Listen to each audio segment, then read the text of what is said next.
Understanding the financial commitment for options trading. How much money do you need? Options trading can be an exciting and potentially profitable venture, but it also requires a clear understanding of the financial commitment involved.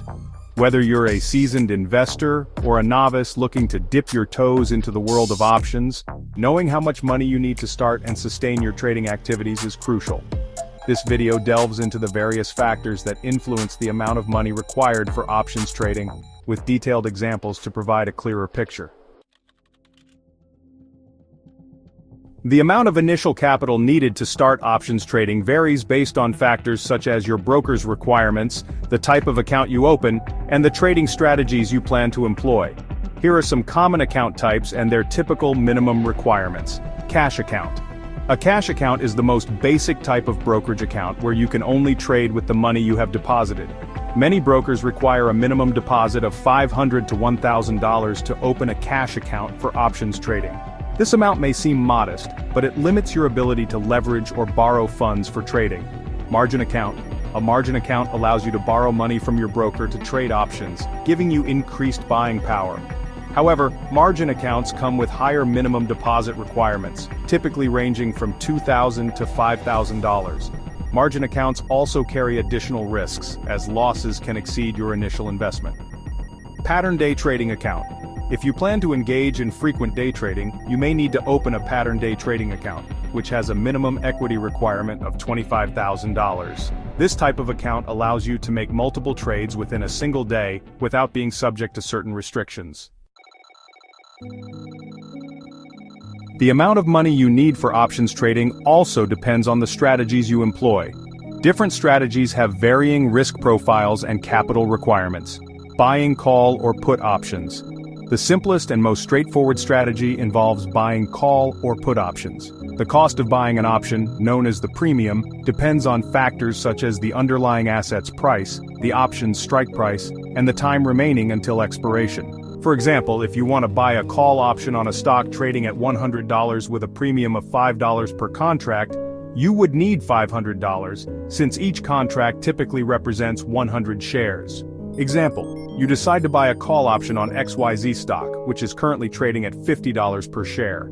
The premium for the option is $2 per contract. If you purchase one contract, the total cost would be $200. If the stock price rises above the strike price, your option becomes profitable. However, if the stock price remains below the strike price, you lose the entire $200 invested in the premium. Writing covered calls. Writing covered calls is a strategy where you sell call options against an existing stock position in your portfolio. This strategy requires you to own the underlying stock and can provide additional income through the premiums received from selling the options. However, it also limits your upside potential if the stock price rises significantly. Example, you own 100 shares of ABC stock, currently trading at $30 per share. You decide to write a covered call with a strike price of $35 and receive a premium of $1 per contract. This earns you $100 in premium income. If the stock price remains below $35, you keep the premium and your shares. If the stock price rises above $35, you may have to sell your shares at the strike price, capping your profit potential. Spreads and combinations. More advanced strategies such as spreads and combinations involve buying and selling multiple options contracts simultaneously. These strategies can help manage risk and reduce the overall cost of trading, but they also require a larger initial investment. Example, you want to execute a bull call spread on DEF stock, which is currently trading at $60 per share.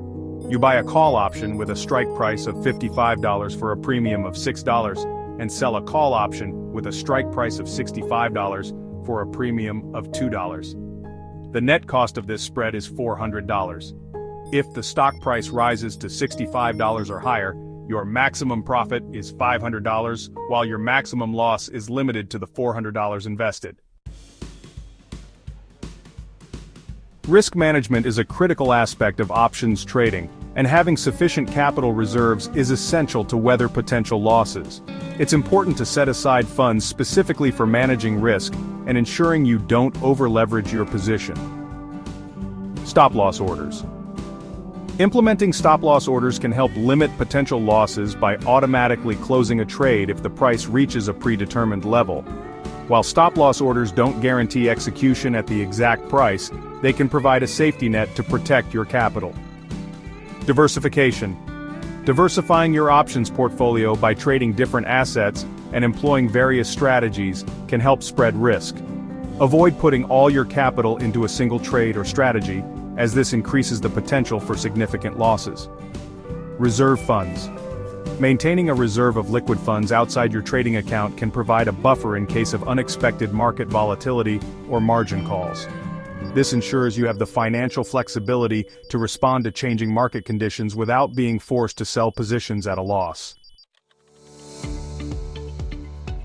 Let's consider an example of an options trader who plans to employ a mix of strategies, including buying call options, writing covered calls, and executing spreads. The trader opens a margin account with an initial deposit of $5,000. Here's a breakdown of their potential investments. Buying call options. The trader allocates $1,500 to buying call options on various stocks. They purchase 5 contracts with an average premium of $3 per contract, totaling $1,500. Writing covered calls. The trader owns 200 shares of a stock trading at $40 per share and decides to write covered calls. They write 2 covered call contracts with a strike price of $45, receiving a premium of $1 per contract, earning $200 in premium income. Executing spreads. The trader allocates $1,000 to execute a bull put spread on another stock. They buy a put option with a strike price of $50 for a premium of $4 and sell a put option with a strike price of $45 for a premium of $2. The net cost of the spread is $200, $4 minus $2 times 100 shares. Reserves and risk management. The trader sets aside $1,800 as reserve funds for managing risk and covering potential losses. This includes maintaining a liquid reserve to meet margin calls and using stop-loss orders to limit losses on individual trades. In total, the trader's initial investment amounts to $4,500, with $1,800 allocated for risk management and reserves. This example illustrates the importance of balancing investments across different strategies and maintaining sufficient reserves to manage risk effectively.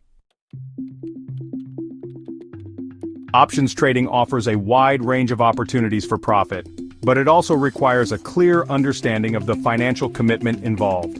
The amount of money needed to start and sustain options trading depends on factors such as the type of account you open, the strategies you employ, and your approach to risk management. By carefully considering these factors and planning your investments accordingly, you can navigate the world of options trading with greater confidence and success.